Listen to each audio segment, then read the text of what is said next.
Wowza. Oh my god, kill me. It's already 10 o'clock. What was my life?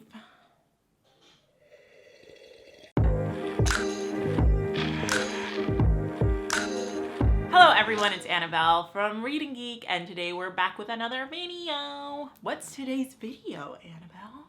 It's a book haul. So on the 1st of January, I decided to go to Barnes & Noble. Not that I decided to go, my friend invited me and I decided to say yes. Decisions, right? I literally don't know how to speak. Like, I don't know how to speak. Okay guys, so I have a book haul from Barnes & Noble and I'm just gonna get right into it. I have them all stacked right here. Hopefully they don't slowly start sliding into frame as they did the last time I tried shooting this. But I'm just gonna pick them up as I go and do my best to give you a description of what they are about. For most of them, I just read like the book jacket or what's written on the back, but for a few I felt like I had to actually go online and look them up because they were that vague. But I'll tell you why I picked them up, and hopefully you guys will like some of these and get some inspiration for some future book buying or library hauling journeys. Shall we? This read is Pachinko by Min-Jin Lee. This is a historical fiction. It is a family saga that takes place in the 1900s. It is about a Korean family living in Japan. So it starts off with teenage Sunja, a young beloved daughter of a crippled fisherman who lives by the seashore. She meets a wealthy stranger and falls in love, but that doesn't end too well. She ends up pregnant and learns that he is married. So she ends up running away with a young, kind minister to Japan, and that's where I think the story ensues, and we see 4 generations of this Korean family as immigrants in Japan, a country that is not all that kind to them. So yes, I'm very excited to read this. I feel like it's going to be a very emotional, heartfelt, heart-wrenching read, and on top of that I'll learn about Korean history, which is not something I know much about. I feel like I tend to learn more from like fictional reads, obviously based in reality, than like reading a nonfiction history book or nonfiction science or whatever, because I get very bored. So yes, that is the power of reading. It keeps your attention and helps you learn things. So the next one is also a historical fiction, but it's more of a light and fluffy read, I feel. I just know I'm gonna enjoy this. You know, it's just gonna be a fast, enjoyable read. And it is The Gentleman's Guide to Vice and Virtue by Mackenzie Lee. This one gives me like Ferris Bueller's Day Off vibes, except that it's not school that he's ditching. It's his like responsibilities as a lord in 18th century Europe. So our protagonist is a young lord who is a bit of a scoundrel. He's a bit of a bad boy, even though he was bred to be a gentleman. So he doesn't really like to conform to the rules of society in his life. So he decides to have like this last romp, last hurrah, and just like travel across Europe with his best friend, having a good time until something goes wrong. I don't know what goes wrong, but we'll see when we read it. Also, it's gay. He totally has a big crush on his bestie Percy, and I'm really excited for that. The next book is a book that I probably should have read by now, but I haven't, and I'm so sorry. And it is The Kite Runner by Khaled Hossein. And I probably would have not read this if my friend wasn't just like, take it, you have to read it. And it is a historical fiction taking place in Afghanistan during the 1970s. It is about a friendship between a young servant's son and a rich child, and tragedy that may happen between those two. So the back basically says that it is an unforgettable, heartbreaking story of the unlikely friendship between a wealthy boy and the son of his father's servant, caught in the tragic sweep of history. Huzzah! I might be reading the backs of these books as we continue. God damn it, the glare.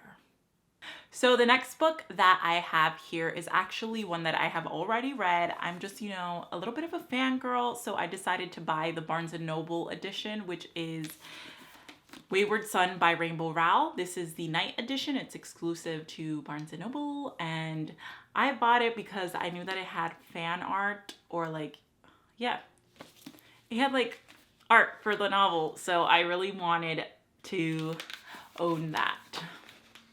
And that's it right there. Thank you.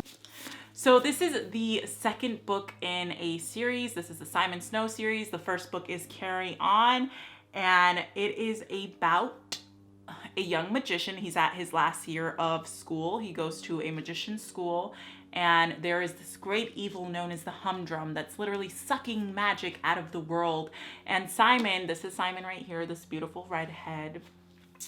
Simon is basically like the chosen one. It's very like Harry Potter-esque, and it's like all on him to basically destroy the humdrum. And that all happens in Carry On. So I won't really explain too much about Wayward Son in case you haven't read this series, so that you can kind of like go in with this fresh. But all I want to say is I feel like Carry On is more of a lighter, fluffier, adventurous read. But in this one, it's way more angsty. We deal with like the mental state of our characters. I feel like it's a lot deeper, and I dig it. I really enjoyed this one. I think a lot much more than Carry On. Carry On was okay in my opinion, but I loved Wayward Son. And that's probably why I decided to buy another edition when I already have the book. But anyway, that is my copy of Wayward Son by Rainbow Rowell. The next book I have is actually one that Bookstagram made me buy, but the premise of it is something that I'm really interested in. I've never read a book like this before, and I'm really excited for it. And it is Serpent and Dove by Shelby Maharan. I hope I pronounced her name right. I don't know. So this book follows a young witch in a time, in a world where witches are hunted down and killed by the church. So there are witch hunters in the story, obviously, and for some reason or another, this witch ends up having to marry a witch hunter to protect herself. I don't know why. I guess I'll have to read it to find out, but like, enemies to lovers trope, I'm here for it. So definitely something I'm interested in. It is obviously YA fantasy historical ish. So that's something I really love, and I know I've seen mixed reviews about it, but I feel like I'm gonna be one of the people that loves this book, but you guys will just have to wait and see. So if y'all want to know my feelings on this book when I read it, subscribe and like this video and comment down below. Have you read Serpent and Dove? Look at that flex, look at that glare. So the next book is something very different from all the ones that I've shown you so far. It is actually nonfiction. It's a memoir, manifesto type of book, and it is More Than Enough by Elaine Welteworth, claiming space for who you are no matter what they say. All right, so I just saw this one on one of the stands in Barnes and Nobles, and it like stood out to me, and I'm just like, you know what, it's the new year. I need something to motivate me. I need something to make me feel empowered. And you know, sometimes I struggle, as I know a lot of us do, with not thinking that we are more than enough, that we are enough. So I feel like this is definitely something that I am going to be reading in January. And I don't typically like self-help books, like self-development books, but this is a memoir. This is like a coming of age. This is Elaine's story. I feel like I get more inspired by reading stories about successful people and how they got there and how they overcame all of their obstacles and adversity. So I'm really excited about this. And something about Elaine Welteworth, I believe she's actually the youngest person to ever be put in such a high position as editor-in-chief of a media company under Condé Nast. So she's the editor-in-chief of Teen Vogue, and she is, I think, like 30 years old or something. She's very young, or it was at 30 that she became the editor-in-chief. I don't know. I'm really excited for this book. Okay, so the next book is actually one that I have been creeping on for a very long time, and it is Brandon Sanderson's Skyward. I've heard of Brandon Sanderson. I hear so much praise for this man. I actually bought his Mistborn trilogy on sale because I've been wanting to like dive into his work and I haven't had the time, but I also want to do sci-fi, which is why I picked up Skyward. I feel like I just know I'm gonna like this. I like read a couple sentences from the first page and I was like, ooh, I'm intrigued.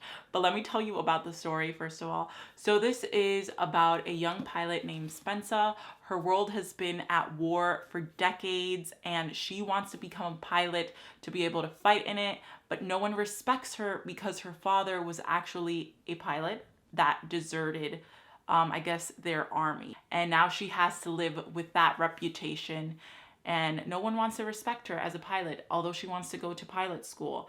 But something happens where she finds like a mysterious cavern and maybe something is in there that is going to help the tide change in her favor. So I'm really excited to read what this is actually about. That's all I can really say about it based on the back cover. But yeah, I'm really excited for Skyward. Whew. Okay, so the next one, I know for a fact I'm gonna struggle describing it for you guys, but it is one that I have seen around for a couple of years, and of course I'm like, it's the first of a trilogy. It is a YA historical fantasy type of situation, and it is The Bear and the Nightingale by Catherine Arden. So The Bear and the Nightingale follows a young girl named Vasilisa who lives in the cold Russian wilderness. And she's grown up on folklore, on the stories of the spirits that protect her forest, her home. And one day her father remarries after her mother's death. And he remarries a very religious woman who ain't with it with the spirits, you know. Ella nada más sigue la Biblia, you know what I'm saying?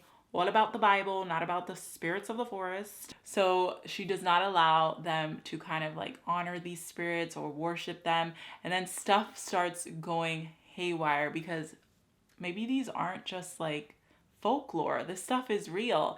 And what really like kind of drew me in about this description is that they describe one of the spirits being this blue-eyed demon, this blue-eyed winter demon named Frost, and all I think of is like Jack Frost, and I'm like, ooh, I don't know why that excites me so much. But yes, everything starts going bad, the crops start dying, and Vasilisa apparently has some like unknown power that she needs to use to kind of like, I guess, save her home. So I'm excited. I feel like this is just like the beginning of like an epic story, you know what I'm saying? So I'm really excited for this one. So that is The Bear and the Nightingale. The next read is The Nickel Boys by Colson Whitehead.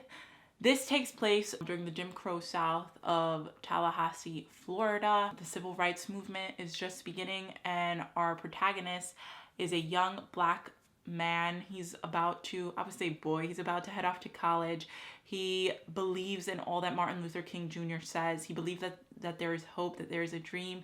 He wants to believe in a better future. But something bad happens, I don't know what, a silly mistake, and he is sent to a reformatory school in Florida.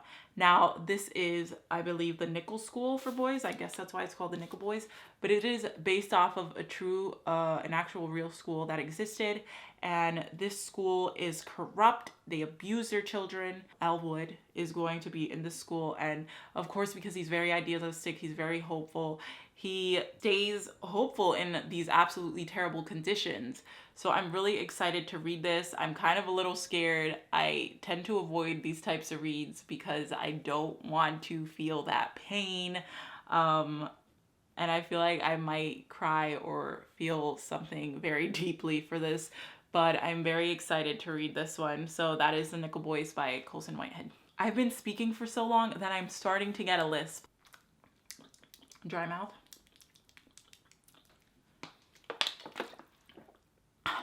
So the next one is one I'm really excited for. It's nothing I've ever read before. It's something very different, at least. That's how it's described. It seems very interesting. It's a YA fantasy, and it is The Bone Houses by Emily Lloyd Jones. It is described as equal parts classical horror, equal parts fairy tale, and it is about a young gravedigger who lives in a town that seems to be cursed. The town is on the edge of this monstrous mountain range that is apparently supposed to be the home of the Fae, or used to be the home of the Fae. I believe the Fae don't exist anymore, but I'm thinking they might, and they just don't know that yet, you know what I'm saying? So the town is cursed. And how is it cursed? The dead don't stay dead. They come back to life, and they call the dead the bone houses. So I'm guessing they're like zombies. which is so cool. I've never read a book about zombies, and I'm really excited to read something like that. And at some point, this like map maker, this young map maker comes into town, and the zombies start going wild for some reason. So there's way more zombies popping up. So the grave digger and the map maker decide to head off into the mountains to figure out what exactly is going on and to fight this curse and to fight this evil. So I'm really excited for this one. Okay, so the next book is actually a recommendation from a good friend of mine. It's nothing I've ever read before. This author is very popular. Apparently he has been translated in more than 50 languages. And that book is Norwegian Wood by Haruki Murakami. I was at Barnes & Noble and I wanted a romance. When I said romance, I wanted like comedic romance, and this is what they gave me. And as we're leaving the store after I buy this book, she's like, oh, don't be sad. Really? Really? So this is a coming of age novel about a serious young 20-year-old student in Tokyo. His name is Taru, I believe. Yes, Taru. And he is completely devoted to Naoko, his close friend and I believe lover or girlfriend. And she's very beautiful and introspective. But their union comes about after the tragic death of their best friend. So their relationship is like based in tragedy. And I think that's something that they probably deal with a lot in this book. I feel like this book is going to be very introspective, dealing a lot with emotions and whatnot. And yes, so they're in college and Taru starts getting acclimated to it because college can be very hard, transitioning into it, be very lonely, isolating. And where he starts getting used to it, Naoko starts retreating into herself. So I think there's probably some issues with that relationship within the story, and Taru ends up befriending a very lively young woman. So we'll see how that goes. I'm kind of excited for this one. It's a very short read, so I can definitely read it like in a day. Let me know if you guys want like a reading vlog for this one. It'd be really exciting to kind of show you my reactions and stuff without spoiling it, of course. But I'm really hoping I like Haruki Murakami's work because he does have quite the backlist, and I would love to read the rest of it if this one's enjoyable. So I'm excited for that. Oh, wow, y'all. I think I did a pretty good job. All right, guys, so that brings me to the end of this video. Thank you guys so much for making it to the end, and I hope you subscribe, like, comment down below if you've read any of these books or if you would like to read any of them. Let me know if you want any like book reviews for them or a reading log for them. I would love to try doing that. But again, thank you so much for watching, and please be sure to hit the subscribe button. I'm gonna say that like 10 million more times till you hit the subscribe button, okay? I really do hope you like this, and I'll see you guys next time. Like, not start with you. I'm hungry.